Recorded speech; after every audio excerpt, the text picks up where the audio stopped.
Alors, nous voilà repartis pour la dernière partie de cet exercice. Donc, dans la dernière partie de l'exercice, on vous explique en lisant plus attentivement le catalogue des transformateurs, le vendeur s'aperçoit que le transformateur, alors que les 24 volts annoncés pour le transformateur correspondent à la tension secondaire obtenue à pleine puissance sur charge résistive. Voilà. Alors qu'en fonctionnement à vide, le transformateur délivre non pas 24 volts, mais 26 volts. Voilà. Il faut en déduire du coup la valeur de REC2 qui est ici. Voilà. Alors ça sera notre question JI, petit i. Voilà. Alors ce qu'il faut comprendre dans tout ça, c'est que la tension à vide du transformateur, qu'on va appeler V20, voilà, par exemple, à vide c'est quand ici il n'y a rien de branché. C'est-à-dire quand I2 vaut 0. Enfin, on va débrancher ici, voilà. I2 égale 0. Quand I2 vaut 0, voilà, eh bien la tension bande de résistance et la tension bande de l'inductance, ça vaut aussi 0, puisqu'il n'y a pas de courant. Et donc V2, eh bien, va être égal à la tension de sortie de transfo, qui est ici. Et cette tension de sortie de transfo, ben, on sait par propriété du transformateur idéal que ça vaut M fois V1. Voilà. Eh bien, M fois V1, c'est la même chose que V20, c'est-à-dire la tension V2 en fonctionnement à vide. Voilà. Une fois qu'on sait ça, on peut rebrancher le transformateur et avoir I2 qui n'est plus forcément égal à 0, et donc les tensions ici qui ne sont pas forcément nulles. Simplement, voilà, à l'intérieur du schéma équivalent du transformateur, hein, qui est ici, eh bien, il y a au secondaire du transformateur idéal, la tension qu'on observe, c'est V20. Qu'est-ce qu'on vous dit dans l'énoncé? On vous dit que le V20 ici, il vaut 26 volts. Voilà. Et on vous dit que si on branche ici, alors non pas notre charge de pompe et d'éclairage, mais si on fait un essai du transformateur à pleine puissance sur charge résistive. Donc là, ça veut dire qu'on met une résistance. Voilà. Et peu importe sa valeur, en fait, on sait que sous 24 volts, puisqu'en pleine charge, on aura 24 volts là. Voilà, donc là, il y aura 24 volts. Et surtout, là, comme on est à pleine puissance du transformateur et qu'il vaut 250, qu'il a une valeur de puissance de 250 VA, eh bien, ça veut dire qu'il y a un courant tel que la puissance, pardon, 24 volts, voilà, et bien ici, il passera à 250 VA, et dans une résistance, hein, les VA et les watts sont confondus, puisque le cos-phi vaut 1. Voilà. Donc voilà, c'est une résistance qui fait ça, qui consomme 250 watts sous 24 volts. Voilà comment il fait l'essai en charge par le fabricant du transfo. Alors pour en déduire R équivalent 2, eh bien on va exploiter une formule du cours qui permet de calculer delta V2, c'est-à-dire delta V2, c'est l'écart qui est entre V20 et V2. Voilà. Donc dans cet essai, typiquement, le delta V2, hein, ça sera 26 moins 24, c'est-à-dire 2 volts. Voilà. Alors cette formule du cours, elle est démontrée dans le cours, c'est une formule approchée, hein, qui est faite en raisonnant, en considérant ces quatre tensions-là comme des vecteurs. Voilà. Voilà. C'est-à-dire au lieu de remplacer ces tensions sinusoïdales par des nombres complexes, on les remplace par des vecteurs qui sont équivalents aux nombres complexes. Hein. Et en fait, la loi des mailles qui est ici, on écrit que c'est une somme de vecteurs et non plus une somme de nombres complexes. Voilà. Et voilà, bon, je vous laisse vous référer à votre cours pour la formule. En tous les cas, nous, on va l'appliquer directement. Et cette formule, elle dit ça, elle dit que delta V2, eh bien, c'est R équivalent 2 fois I2 plus LF équivalent 2. Alors, c'est pas égal, c'est sensiblement égal. Voilà. Oméga fois I2. Si je veux. Il manque des choses. Il manque des choses. Ça serait trop simple si c'était comme ça. Il y a du cos phi2 qui rentre. Voilà. Alors je vais serrer un peu l'écriture. Il y a I2 fois cos phi2. Donc phi2 c'est le déphasage entre courant et tension au secondaire, plus LF équivalent de oméga I2 fois sinus phi2. Voilà. Alors dans cette formule, qu'est-ce qu'on connaît, qu'est-ce qu'on ne connaît pas? Bonne question. Delta V2, c'est fait, on sait que c'est 2 volts, ça c'est fait. R équivalent 2, c'est ce qu'on cherche. Voilà. Dans l'essai à pleine charge, est-ce qu'on connaît I2? Ben oui, on a les watts, ou les VA si vous voulez, et puis les volts, donc on va pouvoir en sortir les ampères. Hein. Il n'y a pas de souci, d'ailleurs on va le faire tout de suite. Ça veut dire que I2 ici, eh bien, il vaut 24, 250 sur 24.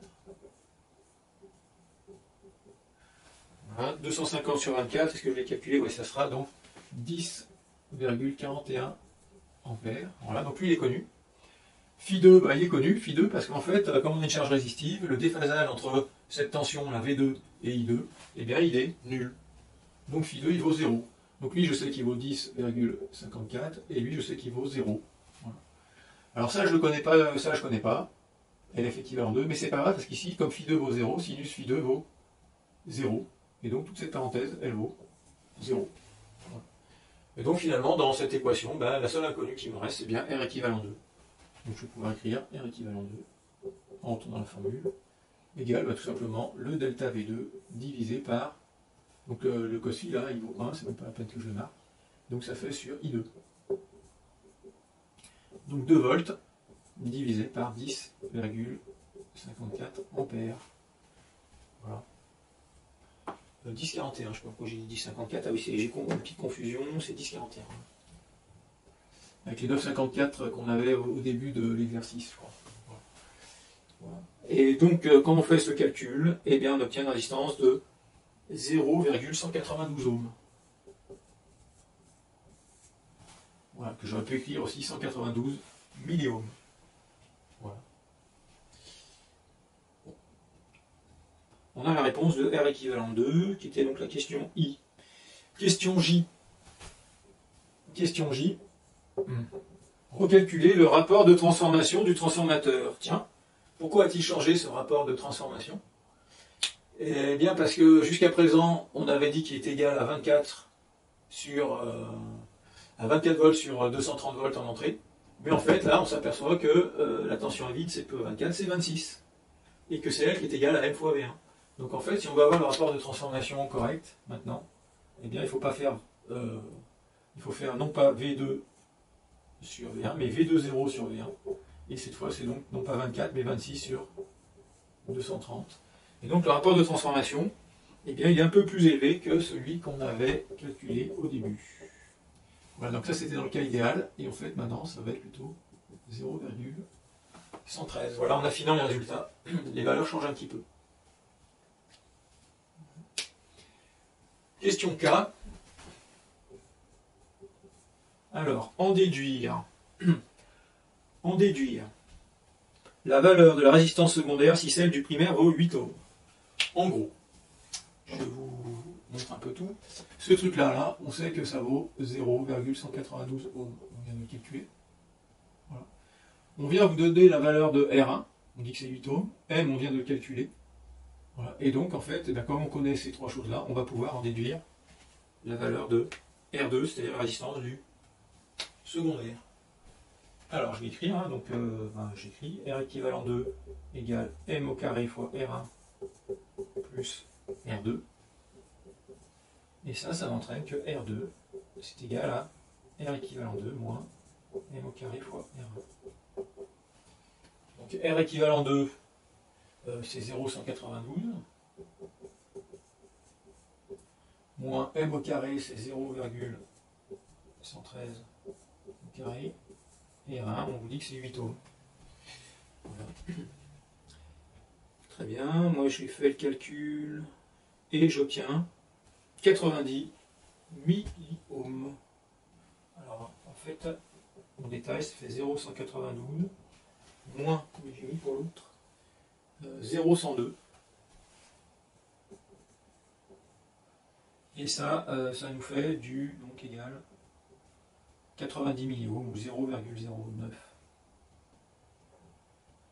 0,09 ohms égale 90 milliohms.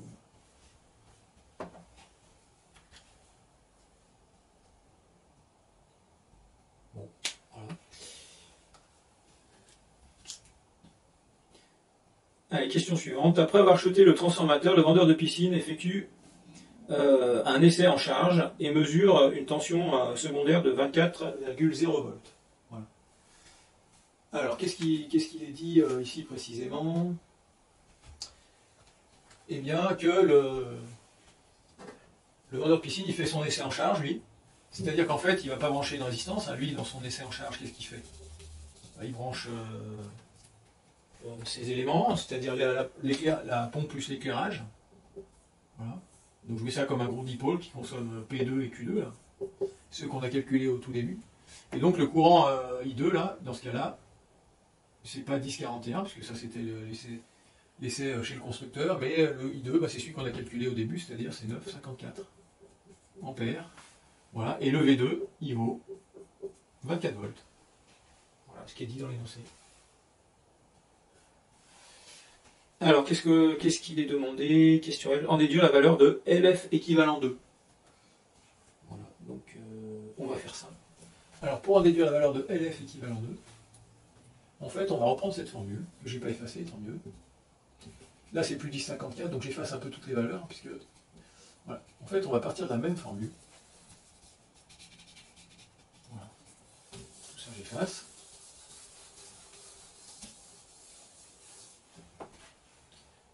Voilà. Et là, c'est la question F.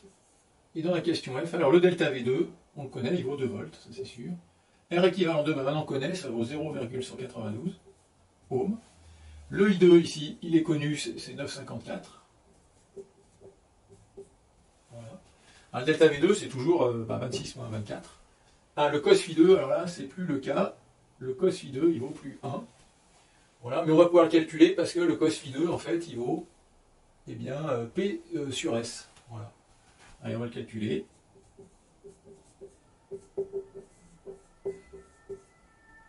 Voilà, donc formule du triangle rectangle des puissances. Alors P2, bah, c'était 150, divisé par S qui vaut 229. Voilà, est-ce que je l'ai fait ça? 150 divisé par 229, ça fait 0,665.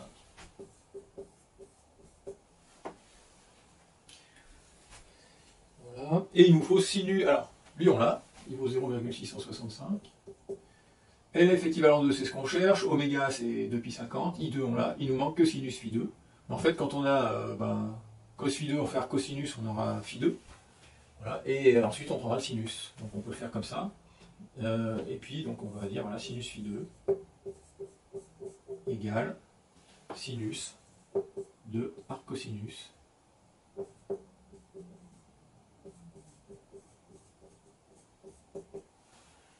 Voilà, donc sinus de arc cosinus, 0,665.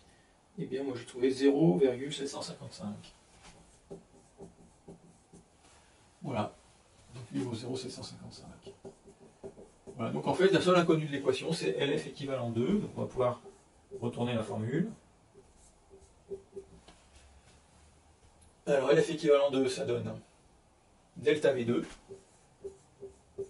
moins tout ce terme-là, qui est R équivalent 2 fois I2 fois cos Φ2, divisé par tout ce qui est là, c'est-à-dire oméga I2 fois sinus Φ2.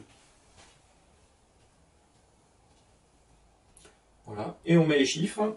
Alors on met les chiffres. Delta V2, il vaut 2. R équivalent de 0,192. I2 c'est 9,54. Cos Φ2 0,665. Divisé par 314. Fois I2, c'est encore 9,54. Et sinus Φ2, on a dit 0,755. Voilà. Quand on calcule tout ça, eh bien, j'obtiens 0,346 millihenry. 0,346 millihenry. Voilà, donc c'est une petite valeur d'inductance. Voilà, mais ce qui est classique, hein, dans l'idéal, dans le transformateur idéal, ça vaut 0. Okay. Alors on fait une petite pause vidéo et ensuite, voilà, pour traiter les 3 dernières questions maintenant. Allez, à tout de suite. Allez, nous voici dans la dernière ligne droite de cet exercice 6. Donc je vais reporter la valeur de LF équivalent 2 qu'on avait trouvé ici, qui vaut 0,346 millihenry. Voilà. Et eh bien, on nous demande de recalculer le courant primaire ici. Voilà, mais cette fois en tenant compte de tous les défauts du transformateur, c'est-à-dire des valeurs de tous ces composants là, puisqu'on connaît tout maintenant. Voilà. Et en fait, ça revient à refaire un théorème de Bouchereau complet, mais cette fois en calculant ces deux termes-là. Voilà, qu'on avait négligé jusqu'à présent. Donc, par exemple, on va calculer P1, alors c'est la question numéro M. Voilà.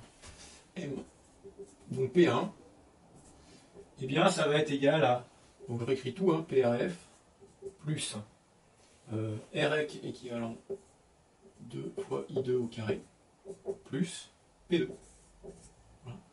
Et ça donne quoi? Du coup, PRF c'était la puissance consommée à vide par le transformateur, 10 watts. R équivalent 2, c'est les 0,192 que multiplie I2 qui vaut 9,54 au carré. Plus P2 qui vaut 150 watts. Puissance de la lampe, enfin de l'éclairage et de la pompe. Voilà. Donc on fait ce beau calcul et on obtient 177,5 watts. Bon. Ensuite, on va faire pareil la puissance, la même chose avec la puissance apparente. Voilà. Et ça va donner tout ça. Hein. Sauf que ça, PLM, on l'a déjà calculé. Alors j'écris, on va écrire PLM, non QLM, pardon, on est dans la puissance apparente. QLM plus LF équivalent 2 oméga I2 au carré plus Q2. Voilà. Égal, donc QLM on l'a calculé, c'était 66. C'est déjà vu ça. On l'a calculé où celui-là? Je vais poser la valeur 66,8, 68,2 plus LF équivalent 2, c'est 0,346 10-3 fois oméga qui fait 314 fois 9,54 ampères au carré plus Q2, et Q2 on l'a calculé ici, il fait 173. Voilà. C'est bon, donc en fait ça, ce terme là il vaut 9,9 var là. Voilà, donc c'est pas grand chose par rapport à tout ce qu'on avait déjà ajouté. Et le résultat global, donc ça fait du 251 var. Voilà. Après on calcule S1 qui vaut donc par Pythagore racine de 177,5 au carré plus 251 au carré.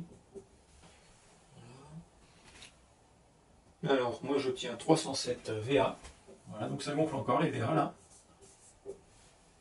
Et donc le courant primaire, I1N, et bien finalement il va être égal à 307 VA sur 230 volts. Et donc 307 sur 230, moi j'obtiens 1,335 ampères.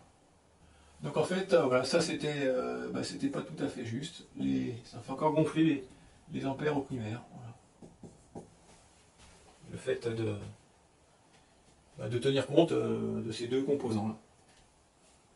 Voilà. Allez, une petite question facile. Par la suite, c'est tout simplement calculer le rendement du transformateur.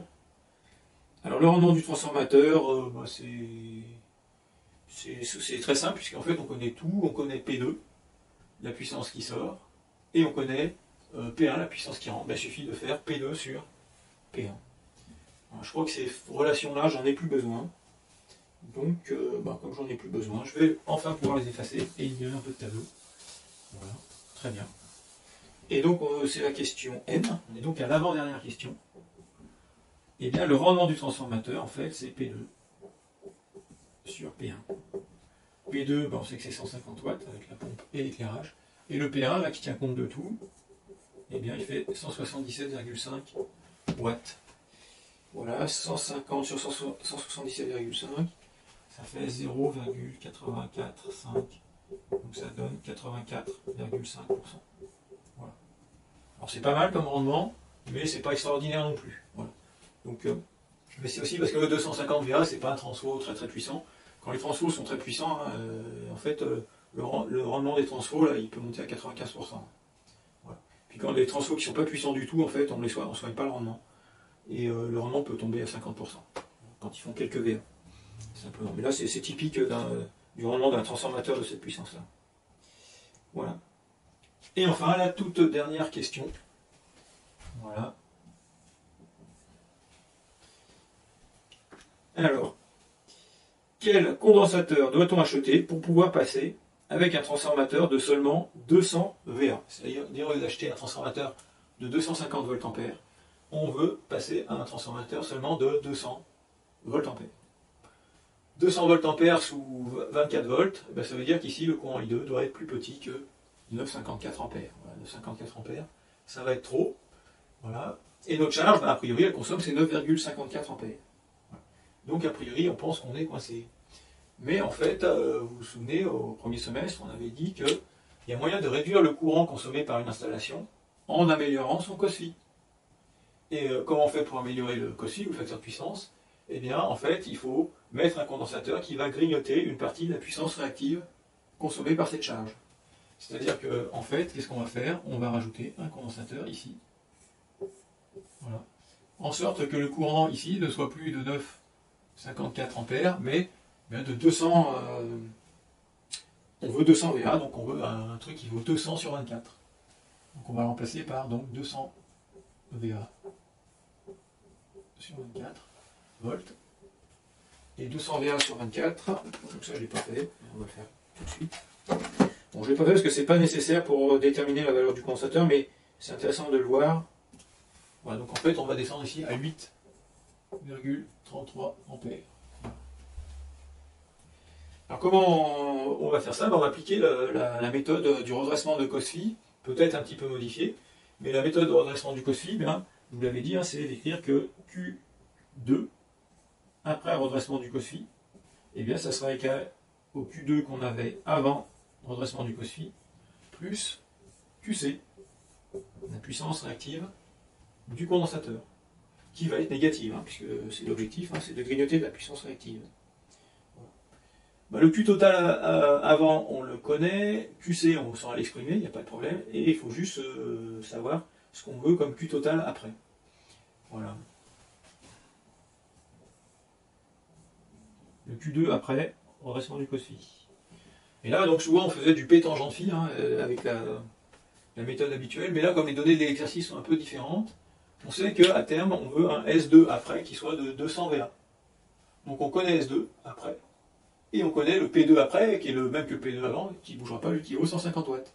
En fait, si je connais S et P, avec le triangle rectangle des puissances, la formule de Pythagore, je peux en déduire Q2. Voilà. Et notamment, je vais écrire que, eh bien, ça sera égal à S2 après redressement du COSFI moins P2. Donc P2, je n'ai pas besoin de préciser si c'est avant ou après redressement du COSFI.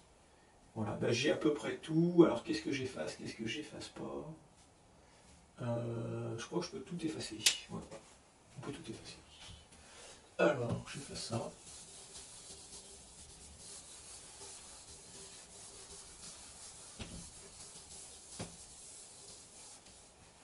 Voilà, là on va mettre, je vais le mettre au bout là. Donc S2 après, c'est.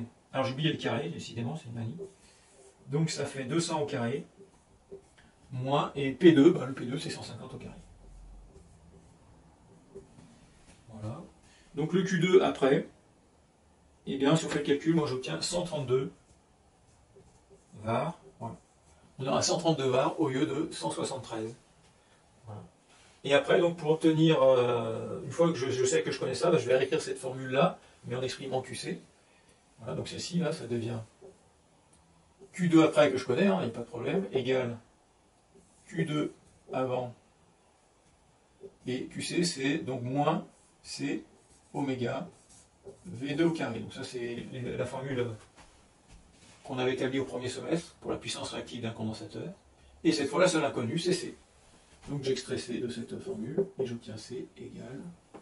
Alors ça me fait Q2 après moins Q2 avant divisé par oméga V2 carré égale Q2 après. Eh bien on veut. Qu'est-ce que j'ai fait? Bon, je me suis gouré là, c'est avant, moins après. Parce qu'il y a le moins, etc. Donc Q2 avant, eh bien avant c'était 173. Ensuite, après, on ne veut plus que 132. Voilà, divisé par 314 et divisé par 24 au carré. Voilà. Et moi, j'obtiens 227 microfarad. Voilà, qui résiste donc à 24 volts efficace, puisque je vous rappelle que la tension à laquelle résiste un condensateur, c'est fondamental pour le prix, le choix et le prix du condensateur. Voilà. Voilà, et bien on a terminé cet exercice 6, voilà, qui était assez costaud, mais bon, en 2 heures de télé, il n'y a pas de problème, on fait. Et donc on a terminé tous les exercices de ce module d'électrotechnique du 2e semestre. Électrotechnique, électromagnétisme, comme vous avez pu le voir. Voilà. Et bien voilà, on vous enverra des annales, je pense, pour vous préparer au DS qui correspondra à ces exercices. Voilà. Allez, à bientôt.